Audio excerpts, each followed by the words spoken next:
এই পর্বে আমরা HTML এর আরও কিছু ট্যাগ সম্পর্কে জানব। গত পর্বে আমরা h1 ট্যাগটি দেখেছিলাম। HTML এ h1 থেকে h6 পর্যন্ত ট্যাগ রয়েছে, আমরা এটি এখন দেখব। আমি এখানে লিখলাম হ্যালো এক্সপার্ট আইটি।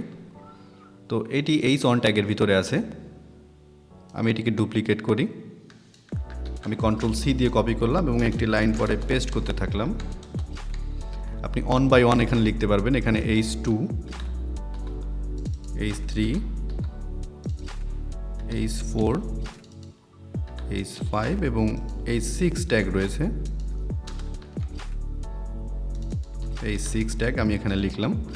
আপনারা দেখতে পাচ্ছেন যে আমি এখানে যখন এডিট করছি এখানেও এডিট হয়ে যাচ্ছে। মূলত আমি আমার কোড এডিটরটি একটু কাস্টমাইজ করে নিয়েছি। আপনারা যদি চান যে আমার কোড এডিটরের মতো এডিটর আপনারা করতে এবং আমার সেটিংসগুলো আপনারা দেখতে চান, তাহলে অবশ্যই কমেন্টে জানাবেন। আপনাদের কমেন্টের উপর নির্ভর করে আমি আপনাদের কোড এডিটরের টিউটোরিয়ালটি প্রদান করব। আপনারা দেখতে পাচ্ছেন যে আমি h1 থেকে h6 পর্যন্ত ট্যাগগুলো নিলাম এবং এখানে আমি যদি Ctrl+S দিই তাহলে আপনি এখানে আউটপুটটি দেখতে পাবেন যে h1টি একটি বড় আসছে, h2টি আরেকটু ছোটো, h3টি আরেকটু ছোটো, h4 আরেকটু ছোটো, এভাবে h6টি অনেক ছোটো দেখা যাচ্ছে।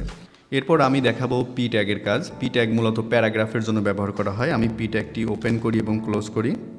আমি এখানে পি লিখলাম এবং ক্লোজিং ট্যাগ কীভাবে দেয় আপনি অলরেডি জানেন। এখানে স্ল্যাশ দিয়ে পি দিলে শেষ হয়ে যাবে এবং এখানে আপনি কিছু টেক্সট লিখবেন যেটা প্যারাগ্রাফ আকারে আসবে। আমি যদি এখান থেকে লরেম দিই, তো লরেম দিলে এখানে কিছু ডামি টেক্সট, লরেম দিয়ে ইন্টার প্রেস করলে কিছু ডামি টেক্সট আপনার কোড এডিটরই আপনাকে লিখে দিবে। আমি Ctrl+S দিলাম, দেওয়ার পর এখানে যদি একটু রিলোড করি আপনি দেখতে পাচ্ছেন যে একটি প্যারাগ্রাফ কিন্তু চলে আসছে এবং আমি এটাকে আবার একটু ডুপ্লিকেট করি। Ctrl+C দিলাম এবং Ctrl+V দিলাম, Ctrl+S দিলাম।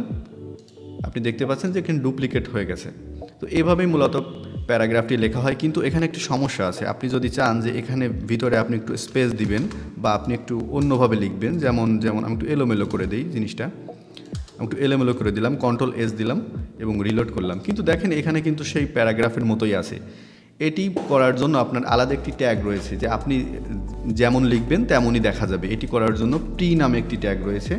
আমরা শুধু এই পি এর পরে PRE আমরা এটা যদি লিখে দিই, Ctrl+S দিই, তাহলে আপনারা দেখতে পাবেন এখন আমি এখানে যেভাবে লিখছি ঠিক এভাবেই আসছে। আপনি একটু হরাইজন্টাল লাইন যদি নিতে চান এখানে, তাহলে আপনি HR ট্যাগটি ব্যবহার করতে পারেন। HR এর কোনো শুরু এবং শেষ ট্যাগ নাই, জাস্ট HR লিখে Ctrl+S দিলেই আপনি দেখতে পাবেন যে এখানে একটি লাইন চলে আসছে, হরাইজন্টাল লাইন।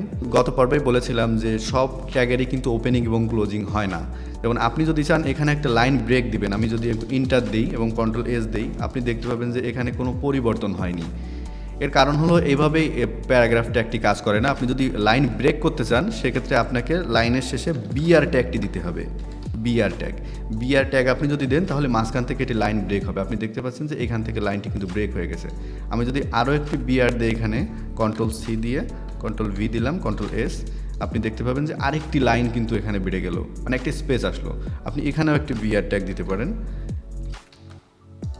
দেখতে পাচ্ছেন যে এখানেও লাইনটি ব্রেক হয়ে গেল।